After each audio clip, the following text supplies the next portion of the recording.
You're listening to Jump on the Bat-Wagon, hosted by the Watchtower Database. Visit WDB on YouTube for video essays, timelines, fan theories, and much more from the DC animated universe. And now, please enjoy the show.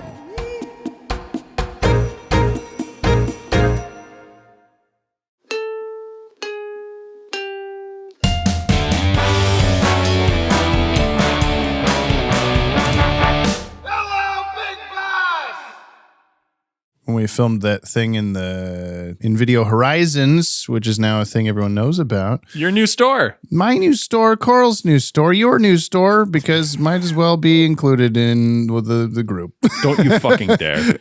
I like that you bothered to include me in the video just to say I'm old. I could not tell if you actually thought that was funny, because I think you said like you fuck or something like that, and then like a little sly face, and then you texted me immediately after like that 1984 joke was hilarious, but I'm like, is it sarcasm? I don't know.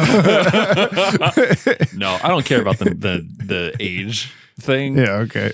When you get to my age, you can't be bothered by a thing like that. It's always been a joke anyway, because you're not that much older than us, but it's also just funny that it's like I am considered old by a lot of the Watchtower audience. So whenever we include you and furthering the age difference, It's like, oh hey, all the babies, all the 20-somethings watching this, listening to this. I'm probably going to die before all of you. Yeah, that'd be so cool. I'm going to teach you how to die, and you're going to You just have to make it watch through the podcast.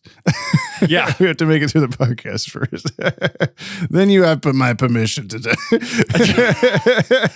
Well, likewise with virality. I mean, Jesus. Very true, yeah. So one of the, slight spoiler, I guess, but one of the musical number backup dancer girls and backup singer girls was commented on the video store announcement thing being like, oh, and like you can have virality on the shelf someday. And I was like, I will absolutely will. And I was just going to ignore the someday part of that, which is like, obviously it could be any time, but you know. I will. Any decade now. I have a note on my phone that still says like, finish virality, but don't tell Brian. And then I just show up at your house and show it to you. Surprise. That's a surprise I'm totally okay with. Yeah, I'm just really bad at lying, like pulling off a long con of like, yeah, I know, I'm so sorry, I'm still working on it while I'm like nearing done or something.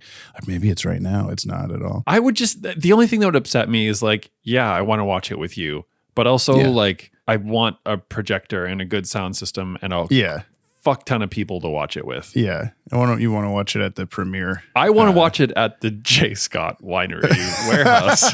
Just project it on a green wall. Just be what? Do you want to edit this? Sure, what? I thought it was like, yeah, we can go in there. You probably still have a key. Yeah, bro.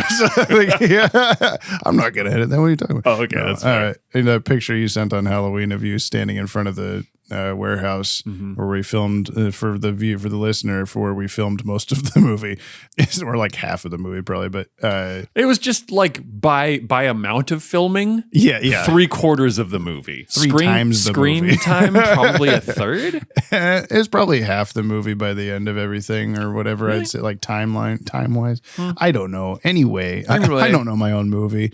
But yeah, you standing in front of that, it took me so long looking at the photo to realize where you were. Like, yeah, okay, why is he standing in front of just some like garage? It's the place that I might still have the key for. Listener, there's no might. We know Jamie. I actually don't know where the key would be, but I can picture it in my mind's eye of like, it's on this key ring. I just don't know where that key ring is. Yeah. Merry Christmas, everyone. Goodbye. That's the podcast. When is this gonna I was just thinking that. Probably like a few days before Christmas, right? Yeah, the Friday before. It was the Friday before Christmas, and all through the yop. Through the house. All through the yop. That's good. Not a creature was stirring. Not even a cop. There we go. you just hear these distant sirens. Oh, fuck. Oh, shit. No, they're starting. Everybody run. Yeah, that actually is the end of the podcast. We have to go. I was trying to figure out whether this is the final podcast episode of the year or if I'll make one happen for the week of Christmas or not. Christmas? You know, Christmas. I mean, it'll be the day after Christmas if there's another one. You'll just have to wait and see, Bat-Wags, I guess. You know, you show up and there's another one. Cool. If there's not, I hope you enjoy this one. It's 100 episode. It's 100 and episode 88. That's how you say that. It's how you say numbers. I think you just had a stroke. Hot chocolate. I have a stroke at least once per episode. How much rum is in your hot chocolate? None now because I drank the whole thing. Oh, there you go. I'm James from the Watchtower Database YouTube channel. I'm Brian from the Watchtower Database YouTube channel. You're Brian from Video James Horizons. From Video Horizons. I'm here to show my good buddy I'm here Brian. to watch videos with my good buddy James. That's so true. What are they about? The DC animated universe. Back in the 2000s. That's so true from start to finish. From start to in finish. The controversial air date order. It was the 1900s, but now it's the 2000s. What do you think now about today? That's it. That is how time happened. Soon it'll be the 2010s. Tens? Is that 2010? Goodbye. I can't do this right now. I just can't talk. It's a little bit later than we would normally be doing this. I'm so sorry. Brian's full of pizza. I'm full of burrito and hot chocolate. A great mixture. We're watching the episode Armory today, Batman Beyond.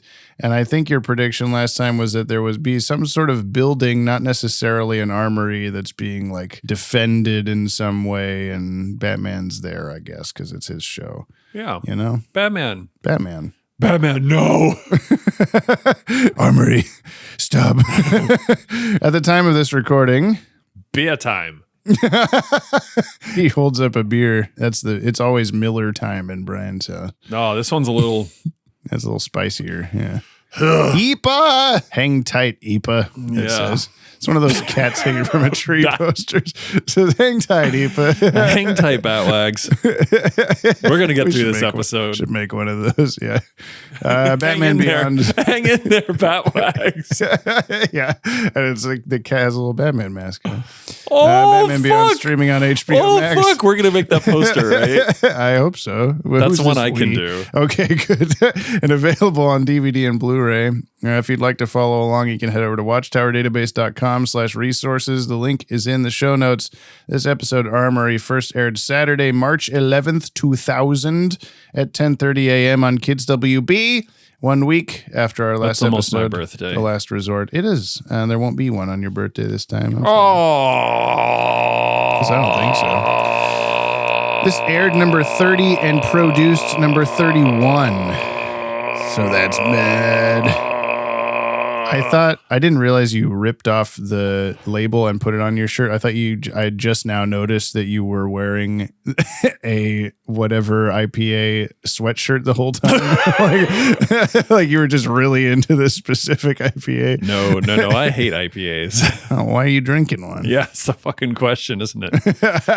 I didn't even make that connection that we've had that conversation like 6 times. That IPAs are disgusting. Because it's Saturday and we had pizza and I was like, I don't know, beer. Yeah. And then I looked in the fridge and was like, oh, was this something that Riel brought over or somebody else brought over no, at it's some just point? Somebody brought over. And I don't know. Sometimes you just want pizza and beer. It's just going to be the one. It's just going to be the one today. This disgusted face and like the sound in your voice is that like bile is right at the top of your chest.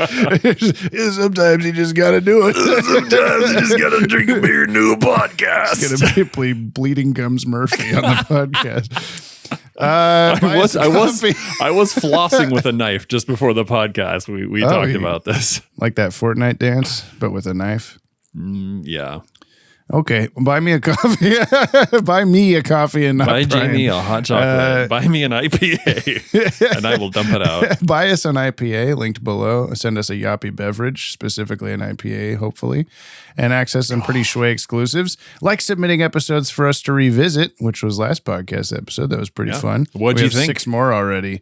That's to put on. How did that happen? We're like, it's cool. It's good. We don't have a lot, and then it was just like, oh no, what happened? We asked the audience to submit ones, and then they did. it. It was so weird. Is this 6? Is this 5 new ones and the one that didn't? And the one make from it? last time, late Mr. Kent is still on there, yeah. Which I think we made the rule that we don't delete the ones off there that were on there. So it could mean that at some point we have like 50 of them on there or something, and we're just spinning the wheel. Wait, we don't exponentially delete the ones that we watched? No, we delete the one we watched. We don't delete the other options from. We don't start over every time. Yeah, of course not. Yeah, of course. That's why I'm saying it. Yeah, good job. We'll give you a shout out in an upcoming episode. We're and just we'll gonna plug yell. your shit. We're gonna yell your name. Yeah, we'll say Jeremy.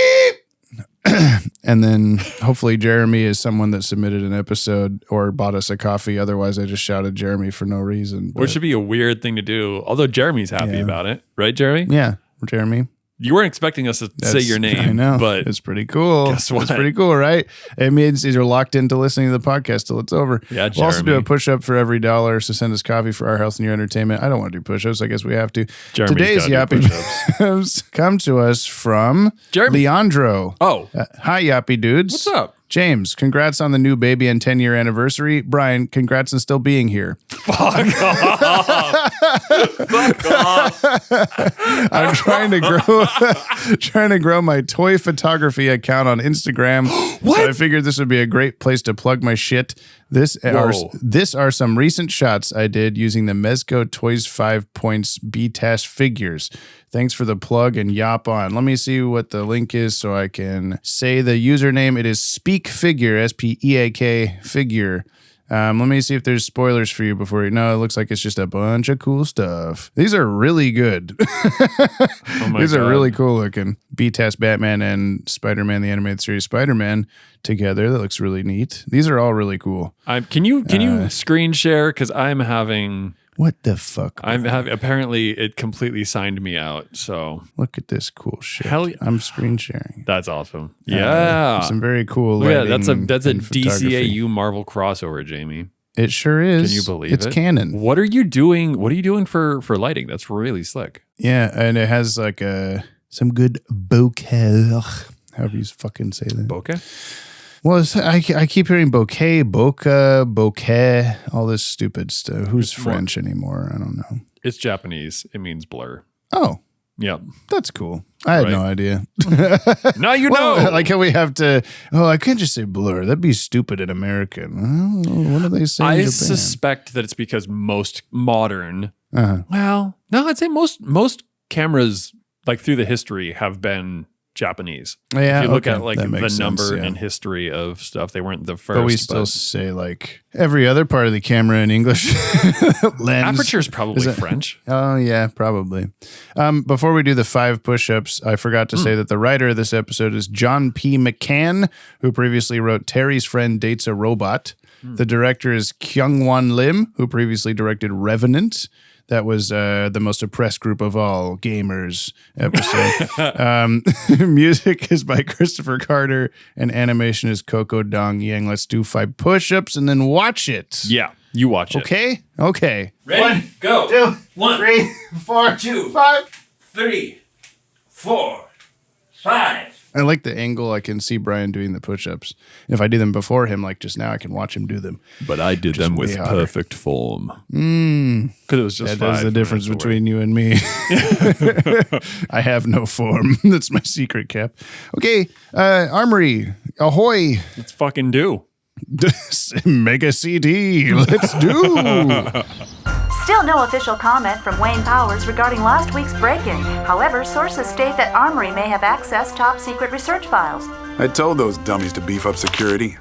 Jim, honey, Mr. Swede wants to knock out that old rock fireplace and put in Italian marble. I wasn't sure I'd like it, but he faxed over these designs. I don't care. It's just that even discounted, the marble is going to be 20% above the bid, not including... I don't care! I'm sorry. I didn't mean to snap. Whatever you want, hon, I'm sure it'll look great. I think I'll get some work done out back. See you later.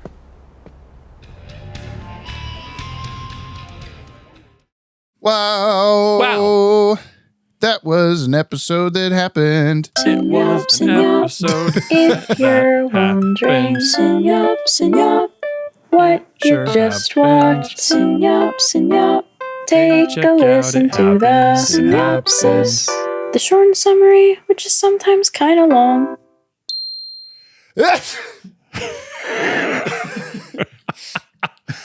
Almost trying to time that with the Can you just do me a favor and just cut that to the ding? the ding. Thank you. Yes.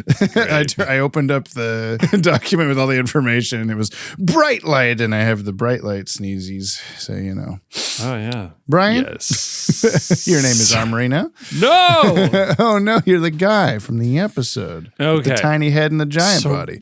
Why? What did Max refer to the Something like about 80s tiny head band? or something. Yeah, tiny heads or something. Yeah.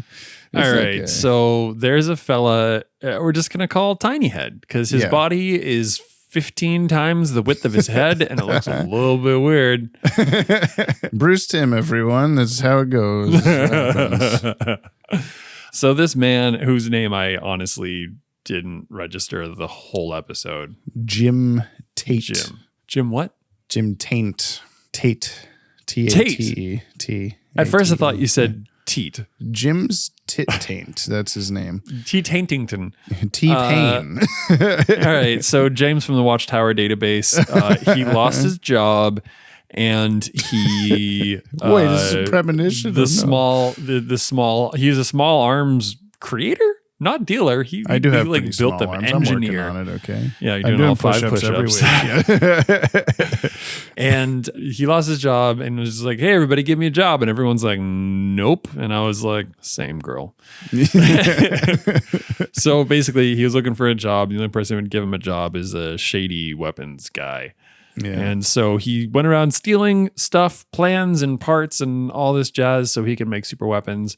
Batman was trying to stop him along the way, found out Mr. Taint's true identity. Then there was a battle, and Batman was maybe going to stop the day, but then Mr. Taint helped stop the day from the weapons dealer. Yeah. He just made the day end. Yeah. That's pretty much it. Then Max Batman fought several times. Yeah. And then Max was like apparently going out on a date with his stepson. Yeah, I guess so. I'm glad that you caught that it was a stepdad. I guess he said that a few times, but it reminded me how like these are characters we've met before very briefly. Okay. The first Spellbinder episode, one of the people Spellbinder controls the eyesight of is the wife during her wedding. She sees a bunch of fucking bugs everywhere. Oh, wow. Bugs. Yeah. Okay. And that was the introduction of Jared Tate, the kid. And he was like, I'm a fucking, the guy is marrying my mom, whatever, but he's rich. And then in this episode, they finally follow up. And he says that's cool, actually. Oh, I just got married and this kind of thing. So they're like kind of calling back to it, but it was definitely like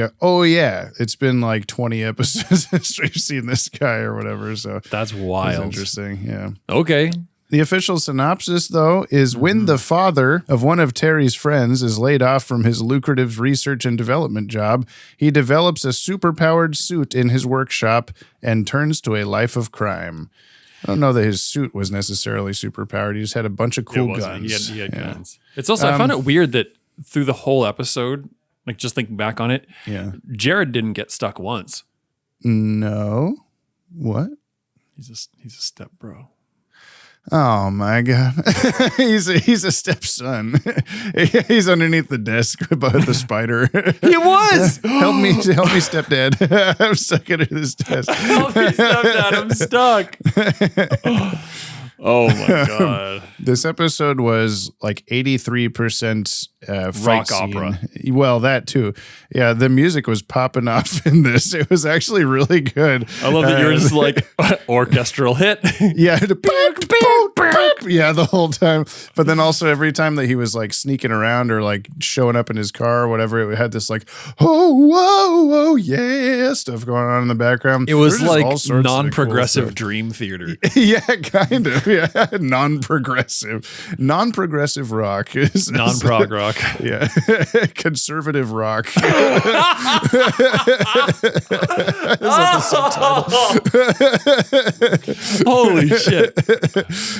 Love that. Jim Tate, otherwise known as Conservative Rock. This is also his villain name, yeah. Jared is the stuck stepson. It's like a Desperado or something. They all have like character names like that in the credits. Oh yeah. Just like they all have like unique characters that they're called. Yeah. But most of the episode being like a fight of some kind, a chase scene or a battle scene or whatever.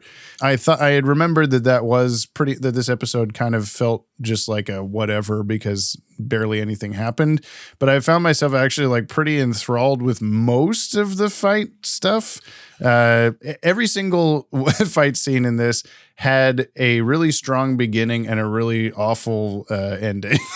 Like the first bit when he's just chasing in the car, I was like, oh, there's some cool stuff happening and like Batman's getting kind of fucked up and whatever. And then the car scene just kept going and going and going. They were driving for so long and nothing was happening. And oh, now I turned around this way and now I turned around this way. And I was like, oh, okay. And then the second fight scene also was pretty cool. And then there was just a fire and guys running away from the fire for 16 different shots of the same guy, army guy on police guy's shoulders. Run. But don't worry. Batman's going to tip over an earth mover to spill sand on the fire to help the like earth mover to spill earth mover on the fire. But also like he did that and then immediately the fire department was there putting it out. Like, he was just so you just beat like them, really made that a bad job because now they got to clean up the street. Now they got to find a way to like right that earth mover again. Also, the zombie man in the dirt. Big gripe with cars in this. Oh yeah. It's fine that like the Armory had a like color changing vehicle. But he crashed that vehicle badly, broken windshield and all. Yeah.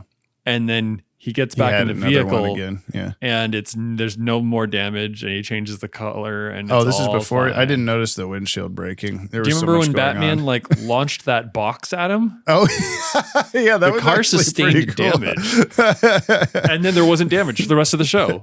Like yeah, okay. Yeah, maybe he has multiple Mr. Freeze vans that he goes around. But like in that next shot, it wasn't damaged anymore. Yeah, no. Where's the continuity? Maybe when he presses the color change button, it also replaces the windshield. I don't know. Yeah. But it was before that. It was before he pressed it. The damage was healed. I like because of his tiny head, giant shoulders, when he has his like cloak thing on, his mask, it really is just like a pencil eraser top. Like it barely has the shape of a face at all in it. And then he takes it off to like, hey audience, make sure you know it's Big Jim Tate. It's not a little head, Big Jim Tate here under the thing. And it's like, yep, okay, I kind of guessed that, but he had the cum gun again. We had to return to the cum gun. Stuck Batman's hands to the wall, and then eventually Hegedesh's hands to each other. We've seen him before, right? I don't think so. He looks so familiar. I think his hairstyle is on some other character because he has a weird like little rectangle hair floop at the top that's like barely fits in the art style, I feel like. Yeah. But what I was thinking when in the first fight scene after the car stuff, like they're in like a parking garage or something, and he like hits Batman with 2 or 3 different guns and gets away. And I thought like any normal bad guy, that would be it. Like he escaped. And then Batman rounds the corner and he's there with the cum gun, like to shoot him again. Like he's just like, I'm going to fucking kill Batman. Like I'm not going to let him capture me. That Batman, I'm going to cover him in cum. I'm going to come on Batman. Oh, come on Batman. That's what I meant. Come on Batman. This song doesn't fit in rock opera. No, it doesn't. Boop. Oh, whoa, in the background. But I just appreciated, I guess, that he didn't give up and go away. He didn't use actual cum. It was synthetic cum. Oh yeah, I appreciated that it wasn't real cum. That's what I mean. Yeah. I'm trying. Well, my point is he didn't stop. He's like, I gotta fuck up Batman, which sort of separated him from the animals, except the weasel. What did you think of the Armory episode? I thought it was pretty well done. Mm-hmm. I thought the music was like maybe a little aggressive. Yeah. But like, it was good and it was there like the whole time. But Sure was. while the action scenes were well written and well produced, it didn't. I don't know. There just wasn't much of a story. Like there was a storyline of like, oh fuck, this dude's like trying to provide for his family, and he's got to turn to a life of crime. And oh, do we want him to get away from Batman or not? Yeah. And then he starts like blowing up buildings. We're like, okay, maybe he's a bad guy. You said, I want this guy to win as he was fighting Batman. Because it's just like he's doing way just let him better get the than Batman. plans and get away. Yeah. He's just got to like make some money in this fucking capitalist shithole. Yeah. But then he starts like damaging things and people, and maybe not people. Kind of weird at the end when they're like, oh, so the judge was lenient. I'm glad. And it was like, but why would he be? You like broke 15 buildings and like really seriously injured that army guy and whatever. Like, I don't know. Yeah. Literally dropped a plane from the sky. Yeah.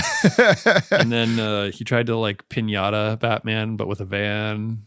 When he was hanging from the light post. The commercial break of like, oh no, he's going to hit Batman. What's going to happen? How's he going to get out of this? And then when they come back and Batman just and pulls himself up out of the way, like, oh, he was in some danger there. But then they have to remind you with some little sizzles of electricity, like, oh, that's why he's not moving as much. But he could move however much he needs to get out of the car, out of the way of the car. Yeah. So I don't know. It was a fine episode. It wasn't a bad episode, but like I don't feel any need to rewatch this one. No, unless you jump on so true. If you make us rewatch this episode, make us watch the latest episode we watched. Just watch it again. That'd be so dumb, but you can do it. You have the power. There's not a lot of meat to this. There's just kind of a bunch of fighting and stuff. I did think that at the start when it was like, okay, yeah, we've technically seen these characters before, but they're basically new characters, and they're just going so fast through the like, here's the guy, and he's really rich. He lost his job. He's looking for jobs. It's fine. He doesn't find a job, and that all is in like 3 minutes time, and then. Just that wasn't so even 3 minutes. Maybe not. Yeah. And there's just so there's like so much time for 3 different fight scenes or whatever. And I guess, kids WB and it's a Batman show and action is at the forefront or whatever. But it just kind of felt like, why do I care? I don't care as much as I should maybe about this guy. I don't really feel any emotional connection to anything except for the occasional like, yes, I remember looking for a job much like him. The end. That's the only connection you get to that guy. Yeah, it's kind of a little fast and loose. That's what we call it in the biz, Jamie. We call it fast and loose. What biz? Talk about Batman biz. Video Fast Horizons. And loose. Video Horizons biz. The cast of this episode. It's Will Friedle as Didn't Batman. see that coming. Wow. I know. Kevin Conroy as Bruce Wayne. He's credited even though he's not in the episode. Yeah. Dorian Harewood at Big Jim Tate /Armory. I'm sorry. Can you say this again? Is this an email address? Yeah, Dorian Harewood at Big Jim Tate /Armory .html. It says at in the credits. I know he was famous for some stuff, and I forgot to write it down. Oh, he's in Full Metal Jacket. He's in Space Jam. Bunch of stuff. Cree Summer as Max. Verney Watson Johnson as Lorraine Tate, also returning from the Spellbinder episode. Corey Burton as Istvan Hegedeš, floopy hair terrorist man. He was previously uniformed cop in Holiday Nights, Binko in World's Finest, Strongman in Animal Act, Stand Owner in Little Big Head Man, Vilmos Egan's in Rebirth, Barge Captain in Meltdown, General Norman Hitler guy in Heroes, Captain in Lost Soul, and of course Brainiac in Superman the Animated Series. Which we finished, by the way. We finished, it's done. Omar Gooding as Jared Tate, Lauren Tom as Dana Tan, Lisa Long as Karen Foley, who is the woman that said, I'm sorry, there's nothing I can do, you're fired at the start. Yeah. She's acted in over 100 other things, but the only things interesting to me were she was Tosh's mom in 3 episodes of Tosh.0, and additional voices in The Lion King 2 Simba's Pride. Out of the 100 things, that's what was interesting to you? I promise if you go to her IMDb, you won't find anything else that you care about either. Okay. This is a promise. I'll give you $2. Hold up. Lisa. The last credit is Larry Cedar as Pilot, who was previously first mate in Speed Demons, restaurant owner in Superman's Pal, and manor cop in A Touch of Curare. And I have very small trivs once you Okay. find Lisa Long and decide whether you care about her. Fucker, there's a recipe for spout cheating, infertile, infertile alpha's Infertile. pregnant mate. In? Wait. What do you mean? That's the name of the thing. Oh, I thought that was the character. No. She plays Catherine. An infertile alpha's pregnant mate. Is that the werewolf erotica I was in with my mom? I think so.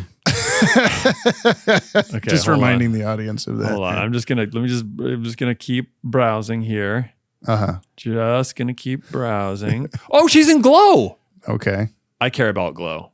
Oh, okay. I've not seen it yet. I care about Glow. It's really because good. you care about what's her face, Alison Brie from Camp Community. Yeah. Mhm. Yeah, but also Which is a good person to care about. Ooh. Oh my fucking God. What is his name? I don't know. I listened to his podcast. Hold on. I got to click on Glow here really quick. Mark Maron. Mark Maron. God damn it. Yeah. Close Glow. the gates. Lock the gates. Jeremy. Glow is great. There's probably one more that she's Okay, sure. Lion King 2, Simba's Pride, I think. Shameless. Okay. All right. God, have you seen All right. Shameless? No. That show is so hard, dude. Painfully hard. To You're watch. missing out. You're missing out. There's some good. She's in some good stuff. Okay. Like infertile alpha's pregnant mate. Yes. I Obviously. don't remember that She's title. in That's the Yes subtitle of the Man. podcast. I'm just kidding. Oh, all right. Okay, fine. Okay. Desperate Get off my Housewives. butt. General Hospital. Look, here's the trivs from this episode, okay? Veronica Mars. This is the third episode from which Bruce Wayne is absent, the others so far being Hidden Agenda and Final Cut. EverQuest 2. While being, this triv says, while being pursued by Batman, Armory loses control of his vehicle and drives it into a roadside barrier, leaving it visibly damaged. But once Armory has evaded Terry and returned to the vehicle, it appears to be completely unscathed. Guess what? Good job, Brian. She's also in the Justice League. Oh, and shit. What Women Want and Gilmore Girls and Castaway. How are you missing this? Oh, she was. I looked up her Castaway Dharma character. and Greg, thinking, The at Mask. First I thought, listen. I can't. I'm reading. Listen, I can't that do her two things. Castaway Twilight character- Zone. Look, Brian, you're hard pressed to find anything you'd even recognize on her list of credits. What was our bet? How much? How I many? said $2. I'll give you $2. All right. $2. Hell yeah. I'm gonna Venmo you right now.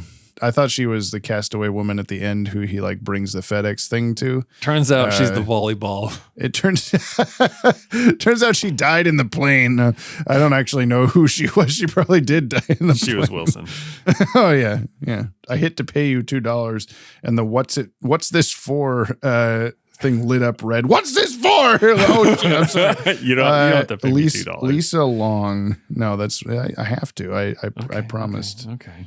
The final triv is that Jim disappears for a frame right before Istvan Hegedeš hits him, I assume with his cum hands. It was weird how this episode was yet again a very obviously upscaled DVD episode, because I thought there were only like 4 or 5 of those, and I swear we're on like our 10th one or something at this point. That was like one of the opening shots. It was kind of far away, and I was like, "What are these blob monsters?" It's Terry and crew. Okay, it's the denoising upscaling shit. Yeah, that was bad. Yeah, Jamie, that was shots. bad. I didn't like it. A couple shots where Batman's eyes got like way too tiny, and the like upscaling made his eye like a dot or disappear or something, like he was squinting, but it was just gone. I was like, oh, okay, whatever.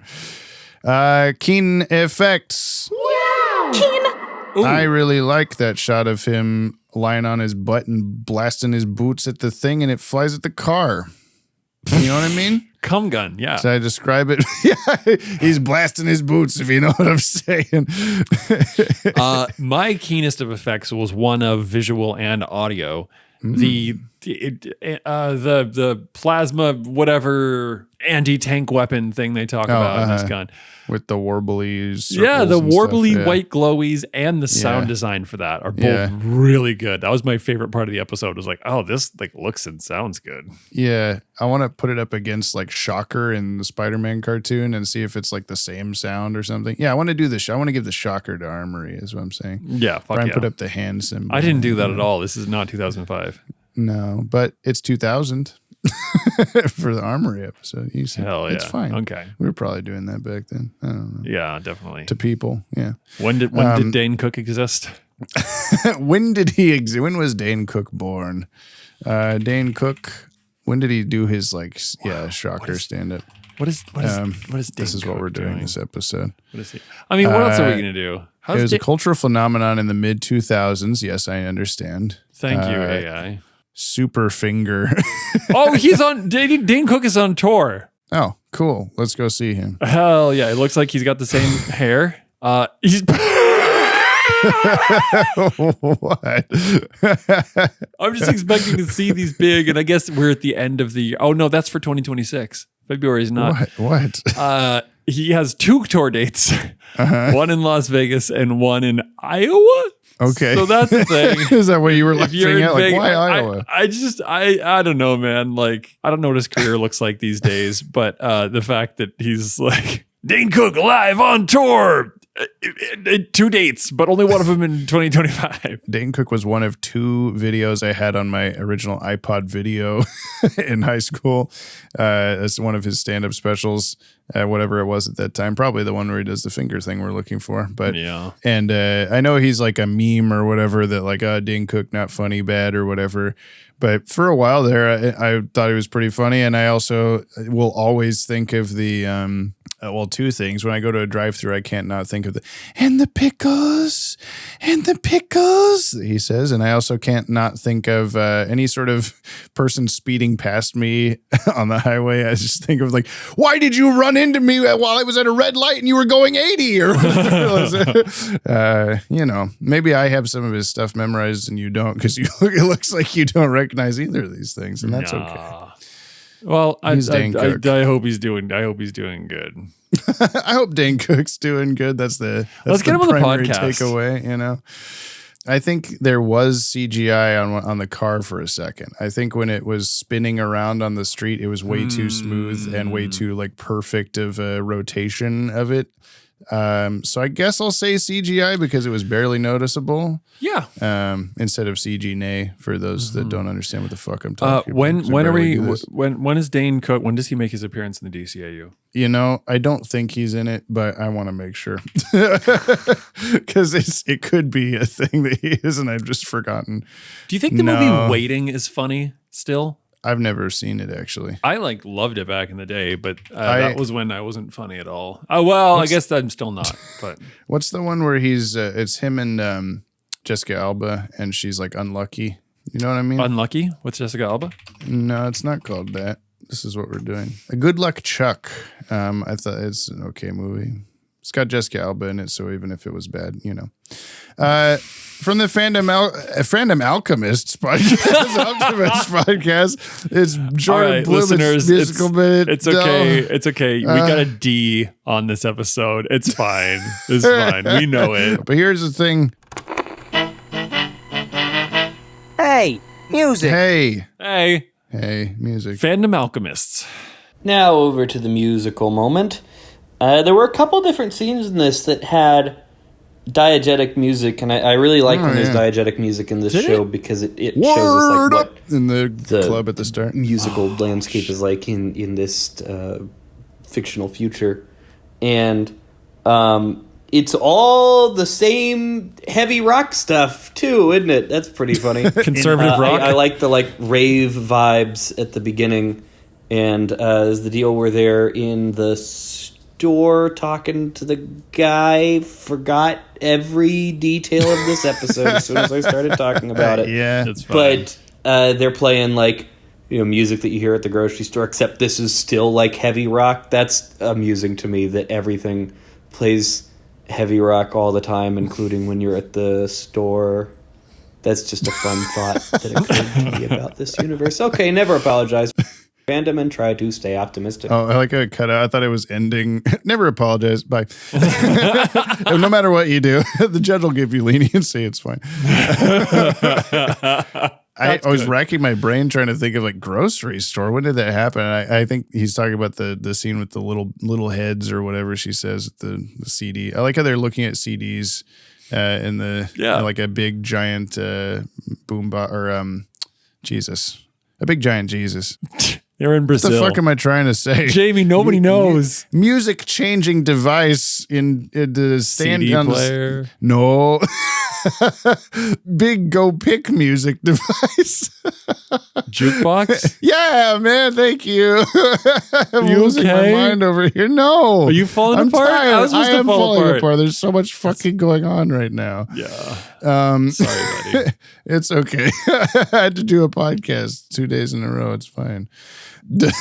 Good music commentary, Jordan. Thank you. That's all I have to say. Where's Clayface? Wow. Where is He was the Clayface? sand. Oh, he was in the back fire of the truck. sand He's at the end fire of Cat in the sand. Oh. Yeah. Yeah. Yeah. Batman's usefulness. What did Batman do? 2. Did he get a 10 or only a 2? I really gotta know. Tell me now. What is Batman's usefulness? 2. Now. 2.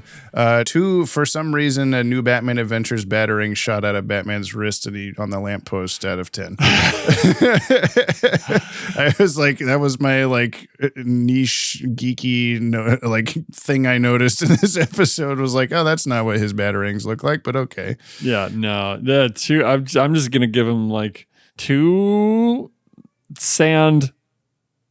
Mm-hmm. 2 sand, just 2 sand. 2 sand out of 10. 2 sand, Arizona. I think that this was definitely That's an episode where Jeremy lives. Batman, Wait, was it Jeremy? I No. said Jeremy. I said At the Jeremy. beginning, yeah, it was Jeremy. Okay, okay. I got it. Jeremy, I didn't forget about you. When Batman being there at all in this episode really didn't change anything. I mean, because yeah. both times that he stopped Armory, he didn't really. Yeah. Like Armory still got away. And then when he showed up to stop him at his house, he I guess caused the Russian guy or whatever to like shoot the ceiling, Russian? and therefore I don't know what Hegadish is, man. It sounds like a Scottish dish of some kind. I'd like to get an order of the Haggadah, please. Yeah. Can I get it with it sounds kind of tasty. Can I get it with an iron brew, please? Yeah, an IPA. No, iron brew is maybe rougher than IPA. Americans drinking iron brew is the same as people from, Europe, maybe just in general, drinking root beer. We both have the same reactions. I've never heard of iron brew. It sounds like a Game of Thrones drink or something. Look it up. It's 6 letters. IRNBRW. BRU. Oh, I was so close. Iron brew. Iron brew. Yeah, what was I fucking saying? If Batman Doesn't wasn't matter. there, it wouldn't matter. Yeah. From the movies to watch before you Alchemist, it's Dylan. Coming up next, it's another guest appearance from our favorite visiting superhero. Dylan, you son of a bitch. Go. It's time for the thoughts of the week from Dylan Pollock on that's Armory. Or wait, Armory was one of the Monstars in Space Jam? Well, that's the most interesting thing about this episode. Can we talk about how Armory makes a deployable transparent wall and somehow he's the one that got fired? He's obviously a freaking genius in some way. Also, Yeah. this is more of a random thought because this episode ain't holding me, but once we get to a certain teen show down the line, we should do a segment on does this impact Batman Beyond or not? Just an idea. Also, this wife is kind of crazy. She's like, Jim, honey, you were just fired, but how about Italian marble? Are you crazy? You gotta cut back a little, woman. Also, he has like an EMP gun, and I thought to myself, oh, well, it's cool. Armory stuff is mostly non-lethal. The cars just come to a halt.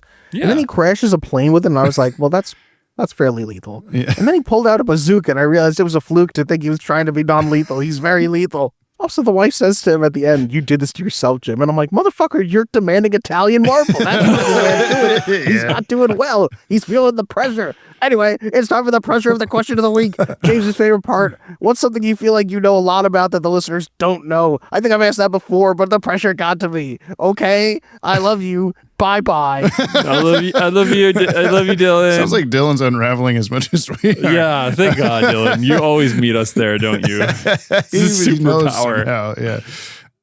I think the DCAU is my answer. I guess. Oh, Jamie. Wow, that's a low blow. Oh, thank you. Yeah. I feel like my easy or obvious response is analog photography. Yeah. Like film processing. Wait, is mine prints. mean because it was what does the audience not know? Is that Well, the what audience you're is saying? here like because they like the DCAU. Oh, They're sure. Like, yeah, but I'm better than But can you. they tell you who Spider Conway is? I don't think so. I can. I don't know what my other answer would be. That's like my main thing that I know stuff. Sorry. Art cinema history. Yeah, right. Yeah, Video it could be editing, movie making video editing. thingies. Yeah, I'm actually the best video editor that exists, and like visual effects, maybe. My other I thought. can tell you how to use Sony Vegas. Yeah, there you go. Ooh, do you have a second answer? Dogs. No, No, not really. Somebody knows more than dogs. I can tell you. This isn't like a knowledge thing, but this is just like well, I guess it is. Anyone listening that wants to purchase or a Blu-ray copy of the original Full Metal Alchemist, I think this is why the word alchemist was on my brain so much. The 2003 original anime. Any copy you'll find on Amazon or Walmart is a bootleg. It's not real. Like they're on these official, marketplace websites. And so we had gotten them, we had put them on our Christmas wish list several years ago. I think Jessica's mom got it for us, the box set. We had never popped it in. And then Julia, my sister, wanted to watch it. And she's like, I'm like, I just borrow ours. And I gave them to her. And then when they tried to watch the first disc, it wouldn't play right. And I was like, oh, that sucks. Like, we've never even tried to play these and they don't work. And then I took them out and looked on the back, and the disc was like rotting already, and it's only like 2 years old. So it's just got this like big bubble of bullshit in it. And then also it's like a dark black bottom, which means that it's like a writable disc. Like, it's not like an official licensed disc. It's like someone at home made a copy of the show. Yeah, PlayStation black. It's just data instead of like whatever. I don't know. Can't explain it exactly. But so then I was doing all this research on like looking at Reddit posts about this and all this stuff. And some guy had been like, to be clear, if your box set, looks like this, and this, and has, the disc looks like this and whatever, it's not real. And that was exactly what we had. So my only solution was, because the discs didn't work anymore, was I bought a second copy of the exact same thing, because you can buy the actual discs, but they're not printed anymore. So they're just like people selling them on eBay for like hundreds and hundreds of dollars because they know what they have. Wow. I bought a second set of this bootleg of the discs, and immediately, as soon as they got here, ripped them off the Blu-rays onto my computer, so I had the actual copies of the episode. And then I returned the old, broken, bad discs to Walmart, and I left a scathing review about like, do not fucking buy this. This is not real, or whatever, to save people their money if I can. But they're probably not going to publish the review. They'll like hide it or whatever, I'm sure. But yeah, anyone listening, don't do that. I'm almost to the point of like, you can't find the original show anyway. It's not streaming anywhere. So this is like your only option, and the discs probably won't work. So I'm almost at the point of like, listener, definitely don't go to the link in the description and download the episodes or something, because it's like if that's the only way anyone can ever see the show. Do it. Well, I got to figure out some kind of like secret little link or something to put somewhere. I'll figure it out later. If anyone's actually interested in that, tell me, because it really bothers me that I'm interested. You can't have it. Yeah. Well, yeah, that's the other thing though, is anytime I'm like, oh, you're going to start with Brotherhood? No, you got to watch the original show. How? You can't. I have the original show, the end. So yeah, I mean, it's stupid spread and bad. around. That was like the that's the thing I know a lot about. Over the garden wall creator as well was like having the same like, yeah, you can't get it, like, please pirate the show. Yeah. Full stop. I'm like, fuck yeah. I've been meaning to ask Bob Goodman. He's written several episodes that we've watched already, but he created Zeta Project, and I want to ask him about that, because it similarly is not streaming anywhere. You have to buy the DVDs, but they're not printed anymore. And I've been considering being like, would you be mad if I put these on the internet somewhere for people to watch? Because no one can see your show anywhere. Because when we get to that show, it's be like, oh, Zeta Project is somewhere, at the time of this recording. Like, I can't tell people where to watch it. So it would be a shame if there was a link on your website that was just I know. That would really suck. Yeah. Yeah. Some kind of way where people could access the show for free. Yeah, but I guess that won't happen, Don't keep listening to the podcast for any more information on that. Is this episode Books or hip hop? Hip hop? Hip hop? Mm-hmm. Yeah. Top 10? No. No.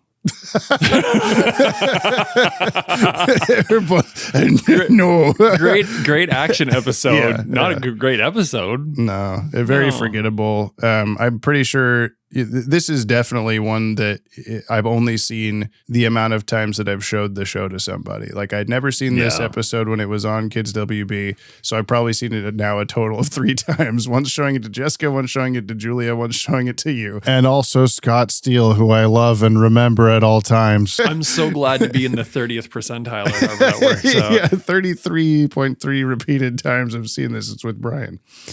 Okay. I guess we go to the future, see what everyone else thought of Armory. Let's see if future us are also falling apart. I hope so. I hope you like when more. You cut to and it's just like the sound of like fire and car alarms and screaming, babies crying, and babies crying. Episode, we're just That's normal. That's my life anyway. And then we come back from the mail and we're just like, oh, well, hello. Sounds like they're doing better than us. Well, we could do that right now, and then I'd tell Brian the name of the next episode. Are you going to slap the baby in the face? 3, 2, 1. You need one hand to start that clap. Have you heard the sound of one hand slapping a baby? Oh, shit. Hang on. An old ancient monk in the hills. I need a baby for this to work properly. I can't even. You're like, oh, this sounds pretty good to me. Everybody knows I don't like kids, so if I start making jokes about slapping babies, it's going to come back to haunt me, I'm sure of it. Look, in middle school, dead baby jokes were the best, It's not middle school anymore. We can't do that. I know. We're in like top end last school. We're end of our life school. It's not the middle anymore.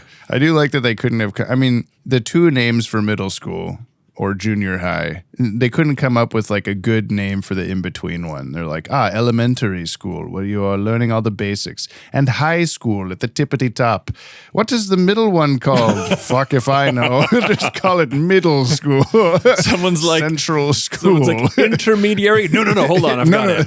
That's too big of word for these children, even though elementary is bigger. But they know how to spell it. They just forget to spell by the. You know what? I just realized that as the school goes on, less college, less words, fewer letters. Fewer letters. It starts elementary, middle, high. And then college is just called big school. Yeah, just big. No, I was going to say the or top. Those are all 3 also. What's like a 2-letter word for school? It school. Don't worry, now you're here. It's school. All right, anyway, this is the mail segment of the podcast. Here's the song. Yeah. That yacht. That one small extra yacht. Put it over. We drop what we drop. Our weekly yachts. Oh yeah, those. Into the comment box. First, there sure was a lot. Now Jamie's mad. Too bad we're all. At least I am. Just Dylan Pollock. The baby liked the song. I mean, yeah, she seems pretty happy, but it's still cuter when dogs do it. Oh, so true. If you want to reach out to us like the fire hand at the end of World's Finest Part 3, I almost said, we should change it to the fire sand at the end of Armory, but I don't think we're going to do that. No, probably not. You can send a short-ass email, an email for your ass, or a 60-second voice. Those are 3 different things. A short-ass email, an email for your ass, or a 60-second voice message to batwagonpod@gmail.com. Those are 3 things. You must have graduated intermediary schoolings. Say a thing. Say words. Speak.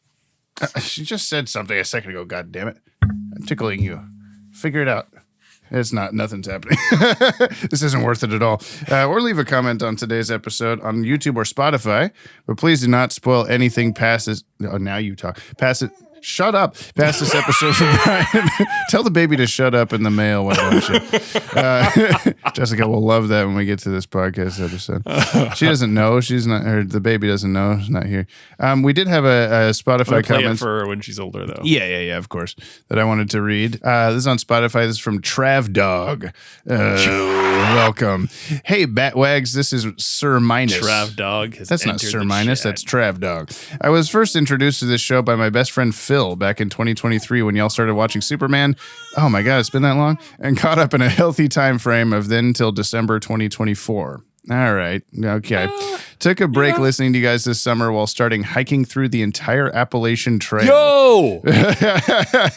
Picked you back up in August and have been so happy to have you with me every Friday on the trail here. Finishing this week. P.S. My advice to all the Bat-Wags out there, go take a hike. Wait, so you're going Sobo then? You're going down. You started at Katahdin, right? I don't know. I need more info. That's something, the AT is something that I've always been kind of interested in doing because it's, that's the only big trail that goes through my home region. Yeah, it's not one I have accomplished before, but is definitely multiple people tell me to do it kind of thing. But a lot of people say that it's harder or more grueling than doing the PCT or the CDT or any of those other bigger ones. What these are.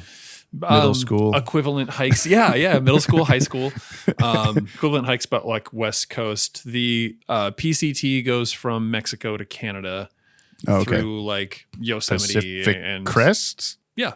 Okay. And the CDT. Did you just say that and I completely missed that? I don't think so. Maybe. Okay. I'm just smart. I just know the things. CDT, the Continental Divide Trail, is through Colorado and that region. Okay. So just a the little Captain more east. Disillusion Trail. Yeah. Yeah. Compact disc. trail. God damn it. This is from Baggy the Bloke. Anyway, good luck on the hikes. Yeah, exactly. Hey, Michael Jordan and Larry Bird. I caught up. Hooray, hurrah. It was exactly when I predicted. Now I have to find myself something else to fill my pitiful time on this earth until next Friday. So do we. So, Yeah, that's fair. It's all good. You're here with us. Yeah. Smurfalicious. The mail that said, greetings, James and Briesi. Was referencing James and Jesse of Team Rocket from Pokemon. The audio was Meowth. I got the Meowth audio. I did not get the names. So thank you. Sorry if I over-explain. I can't remember if you guys are Pokemon people or not. Anyway, yop on, Bat-Wags. Well, I am one of two members of Team Rocket, so, I got it. Do you want to explain that one further for the listener? My wife's name, Jessica. The end. I already said her name in this podcast. Emin Drew says, Terry, this is from Last Resort. When a friend tells you they're being tortured and brainwashed, maybe you get off your ass and get them out now instead of getting your boss to sign off on the project first. Yeah, well, he was stuck in the prison or whatever. I don't know. Ashley Tutchin, this was a response to the concept of Bruce not using his money to help the city or whatever. There's a baby coughing in my lap. It was, I don't know why Ashley said there's a baby coughing in my lap, but they went on to say, it always bugs me when people claim that Bruce doesn't use his wealth to help Gotham. It's been well established for pretty much his entire history that he puts all his time and resources into helping the people of Gotham, whether as Batman or Bruce Wayne. He funds countless charities, foundations, and programs designed to protect the city's most vulnerable, including at-risk youth, victims of crime, and newly released inmates. He contributes to public works and funds schemes to improve Gotham's infrastructure. He's even been shown to use his tech to boost the city's power grid. He funds hospitals, clinics, shelters, orphanages, and fights tooth and nail in the boardroom to ensure his family's company is used for the betterment of Gotham and its people. Anyway, I'll hop off my soapbox now. Yeah, I think we've seen an example of pretty much all of those things in the animated series even. So, I'm thinking of the Eternal Youth Spa episode. He's on the phone in his weight room being like, I won't back this thing that destroys a rainforest or whatever. So, I think we had seen plenty a of that. Similar conversation somewhat recently, right? Yeah. I'm adding Ashley's positivity to the thing. Yeah. Bruce Wayne, good. Did you know you're Australian? I think they did. Yeah. Ken Coleman. I remember this very closely from high school. This is from Last Resort, this is the lawnmower episode of the podcast. It's because of decades of abuse, bullying, and pressure and all that. It's the same reason why I feel a kinship with X-23 from Marvel stuff. Aside from Josie and the Pussycats and Hallmark movies, I think one turned into a movie series involving vineyards. There are two earlier Rachel Lee Cook projects people may know her for the Babysitters Club movie that had a bunch of 90s it girls, and a This Is Your Brain on Drugs ad that got super volatile in her acting. So I guess, yeah, I'll have to look for that.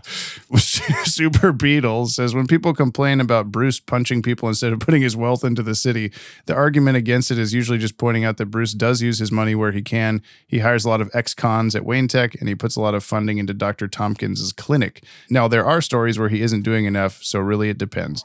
Yeah, Leslie Tompkins thing, also true.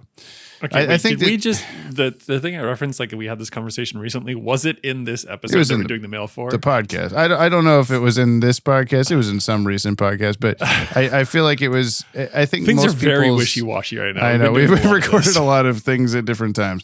A lot of it is just people that don't read comics or watch the show or anything. They just have like a cursory understanding of Batman, and they just see like Batman punch guys, and that's it. And they're like, why doesn't he just do the thing he actually does?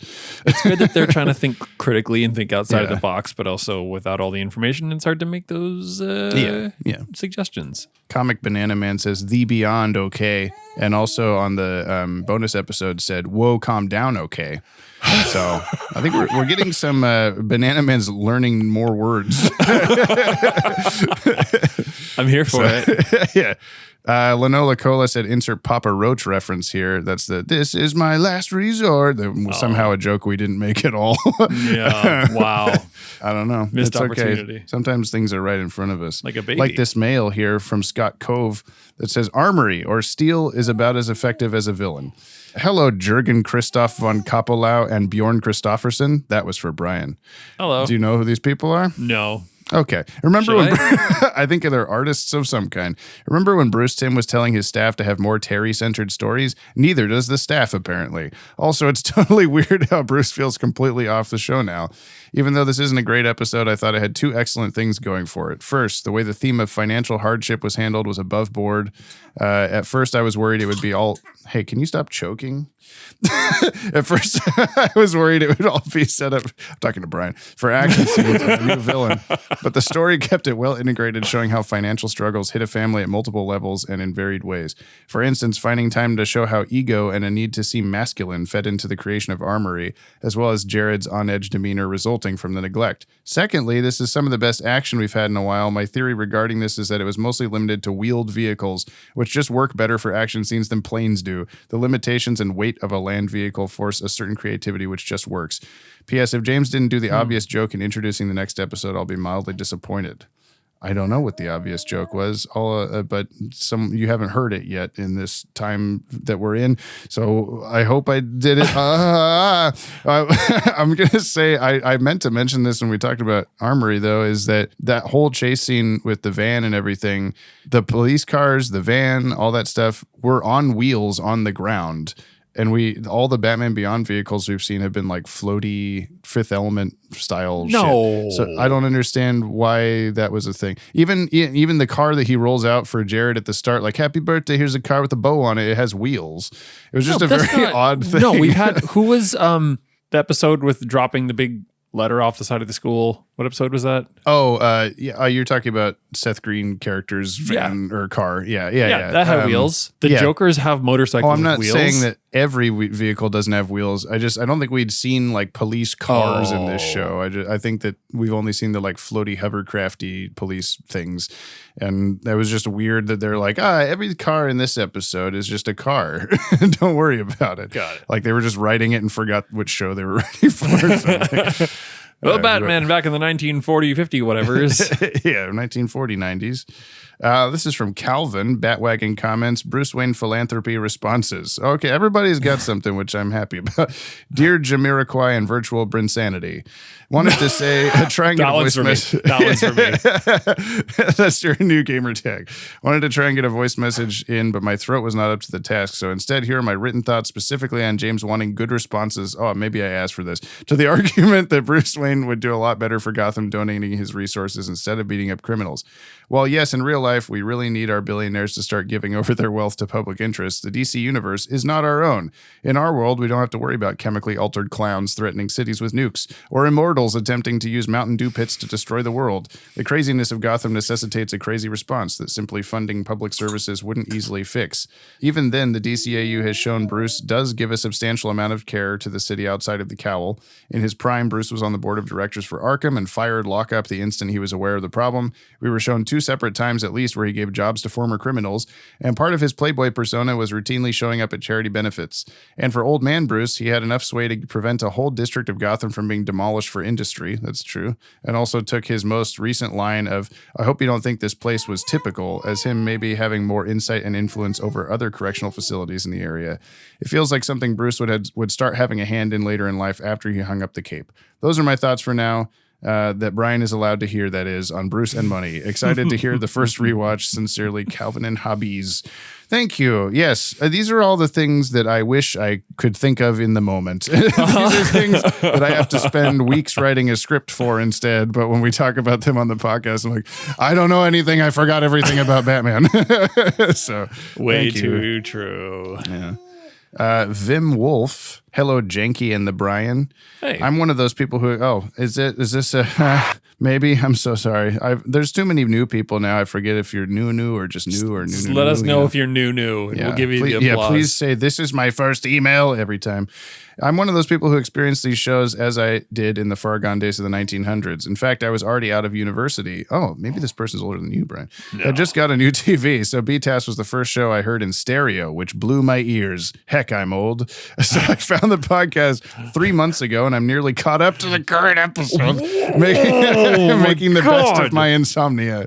Thought it was time to make my presence felt, especially since you're about to reach one of my favorite fun Batman Beyond episodes. Can't wait to hear Brian's reaction. I love that so many. I think you know what it is at this point in the times of recordings. I love so many of your TV and film references coincide with mine, albeit not going back quite as far. Rick and Morty quotes, Samurai Jack theme, hell yeah. But then you know nothing about Knight Rider. Excuse me, Brian references Knight Rider all the fucking time.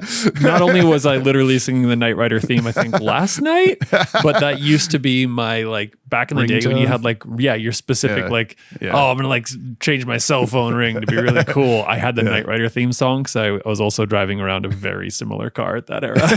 Yeah, it even talked to me. I don't know. Yeah. My ringtone right now, I've been randomly putting my phone on sound the last few days because I'll be like expecting some sort of important phone call for video store purposes. Hey, can you calm down? Video store purposes. So long. Jamie's got a baby and she won't shut up. But I forget that I made my ringtone the Jurassic Park 3 satellite phone ringtone. The so whenever it rings, I'm like, shit, the Spinosaurus is right here next to me. Okay, so I need to figure this out. How did you make it your new? Did you have to upload that sound? You put it in, there's a ringtones folder that you can access, plug your phone in, you just plop it in there. See, back in the day, it used to be like, how about this thing? I know, you have to like, get the app. And I was thinking it'd be really funny to get like the old school Nokia ring on my phone. It's so basically very similar to that, I think I might do that. I've seen so many people like that one you just sang will be in like a TikTok or something, and people will comment all these like photos of the Spinosaurus in Jurassic Park 3. I'm like, that is not, it's a copyright claim free version of that.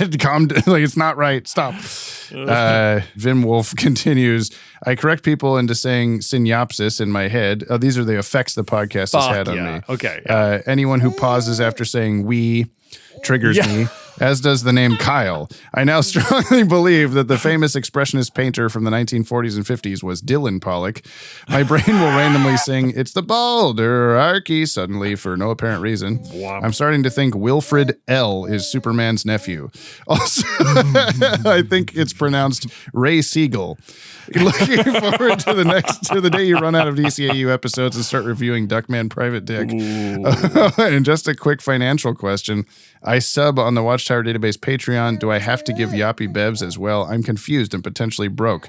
No, you don't have to do any of those things. Brian gets a little chunk of the Patreon, and the Yoppie Bevs are just specific to the podcast. So if you're like, I only listen to the podcast, you could just switch over to this. Whatever you want to do, it's your call. It's your money, but it's soon to be our money. Our money. Give us all of your money. Put it in both places. Put it in all the But places. thank you. I can't believe you caught up in 3 months. That's Jesus. That's a lot. Jesus. That's Jesus.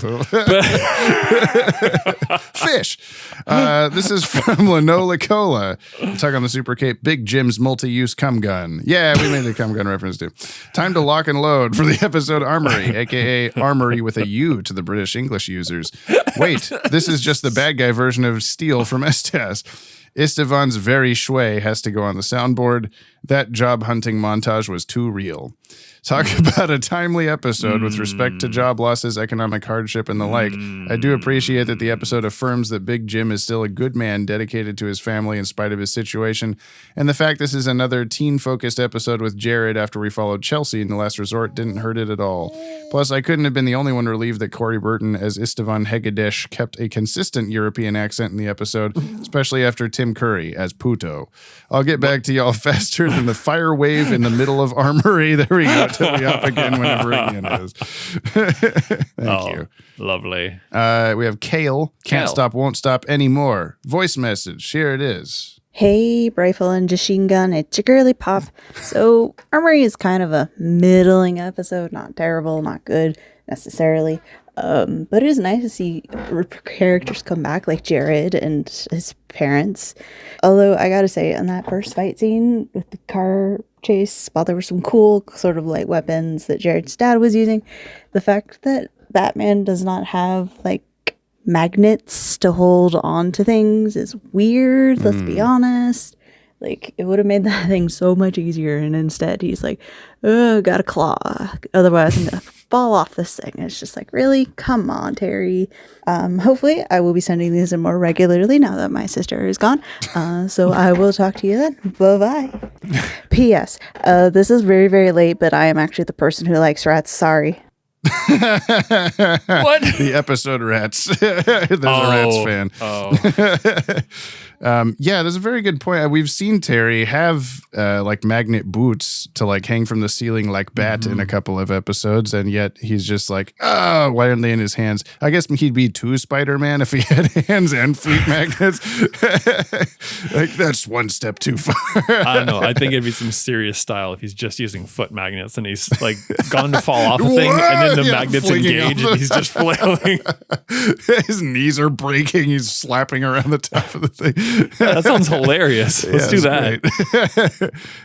He just looks like the Lost Soul version of the suit when the computer had taken it over and it's all floppy, but just because all his bones are broken, you know. That sounds like fun. Last verse is Mark Aquino. Armory or Terry gets frozen marshmallow fluff on his hands, or even in the future, the job market sucks. This is yet another example of an episode with well intentions and a decent idea, but would have been better fleshed out by a different writer. I'm not saying John P. McCann is a bad writer.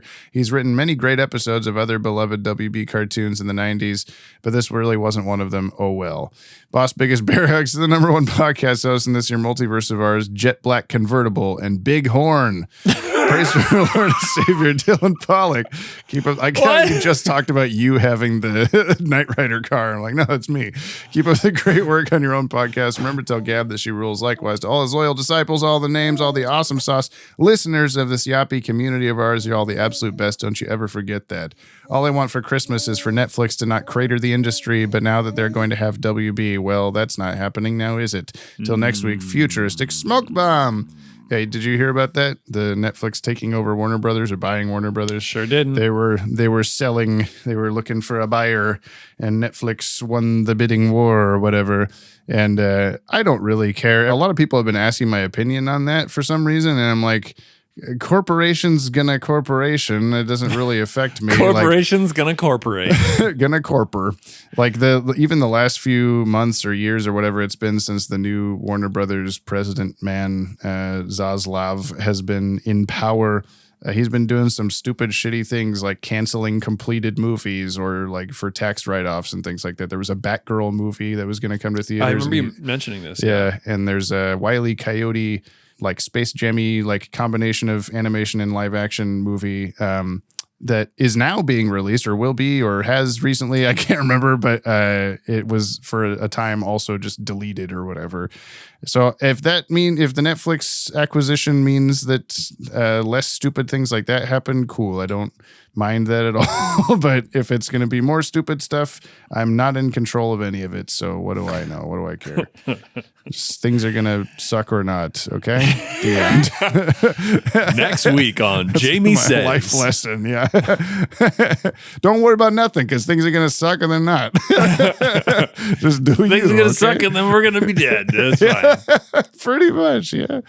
All right. Well, on that note, I guess we're done with the mail. So see you guys later. Bye-bye. Back to the past. Whoa, Samurai Rider. Jack. Oh, God.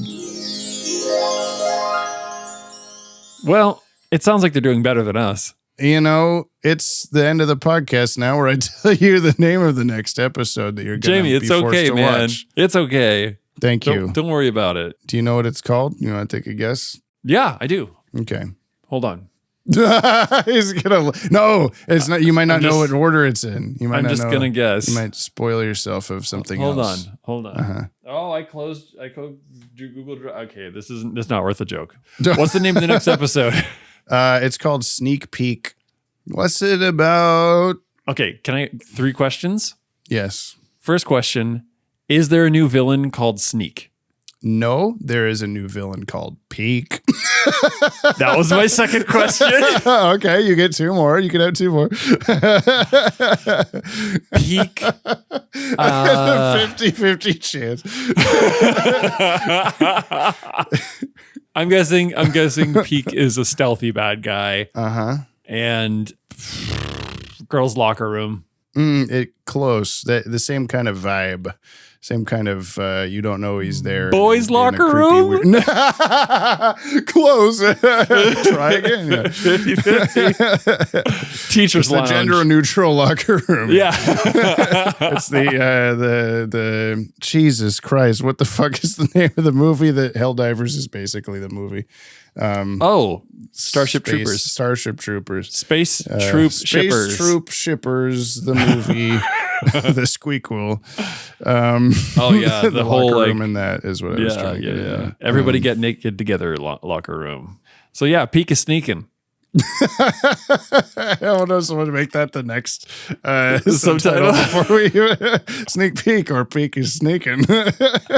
Write it down. The movie. Put it. Write it down before. If we come up with anything next time, it's like, no. We already got it. Put it on a post-it note. Slap it on the side of your monitor. Peek is sneaking. That's the show. Yeah, it really is. You did it. And now we go to bed. Yeah, thank you to everyone listening to the great, description for their musical themes and helping making this podcast as yappy as it can be. It was extra yappy today. Go check out their stuff. Thank you, of course, to you, the listener, for listening. Yeah. And we'll see you next time for the Peaky Sneakies. And listener, remember we're approaching Christmas, and that's great. That's great for some of you, and that fucking sucks for others of you. Yeah. And if you're in the fucking suck category, just know that you are not alone. No, wait, that's fucking not suck bad category. That's not a bad. Try Christmas. there's a few other good ones. Just go into the other locker room. If Christmas sucks for you, you're not alone in that. Or if you don't give a shit about it, you're also not alone in that. And do something good for you. You deserve it because everybody else is going to be all up in that ridiculousness. Yeah. So if you're like, oh, sad Christmas, listen to this horrible Jump on the Bat-Wagon episode again. Yeah. And, sometimes we are a couple of wild and crazy guys. Isn't it crazy? Yeah. Anyway, Steve Martin. I love you, listener. That's Dan Aykroyd. And we'll be back for Peak Sneakers. I can't make it funnier than it already was. I think that was the peak. Sneaky peak. Peak is sneaking the movie. Yeah. Sneak peek. Wait, peak. Sneaky Pete. Peak sneaking a snack pack. I'm funny. All right. Thank you. Well, goodbye. So the judge was lenient. I'm glad. My dad cooperated in every way. Of course, he won't be home for a while, and there's that fine. Yeah, I heard you lost a car. You meet more interesting people on public transportation. Hey, I got my sister's car while she's away. Anytime you need a ride, I'm there, Jared. You never made that offer to me. Maybe you're spoiled.